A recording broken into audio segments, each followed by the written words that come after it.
بسم اللہ الرحمن الرحیم۔ حضرت ابن عباس رضی اللہ تعالیٰ عنہ نے کہا کہ جب حضرت ابراہیم علیہ السلام کو آگ میں ڈالا جانے لگا تو آخری الفاظ جو ان کی زبان سے ادا ہوئے وہ یہ تھے، حسبنا اللہ و نعم الوکیل،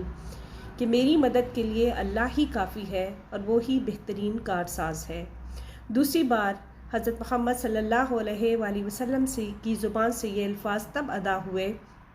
جب قریش مکہ نے مسلمانوں کو ڈرانے کے لیے کہا کہ ہم نے تمہارے خلاف بہت سارا سامان جنگ تیار کر رکھا ہے۔ جب آپ صلی اللہ علیہ وآلہ وسلم نے یہ کلمات ادا کیے تو مسلمانوں کے اندر ایمان کا جذبہ اور زیادہ بڑھ گیا، ان کا جوش ایمان جو ہے وہ اور بڑھ گیا، اور انہوں نے یہ الفاظ ادا کیے، حسبنا اللہ و نعم الوکیل، کہ ہماری مدد کے لیے اللہ ہی کافی ہے اور وہی بہترین کارساز ہے۔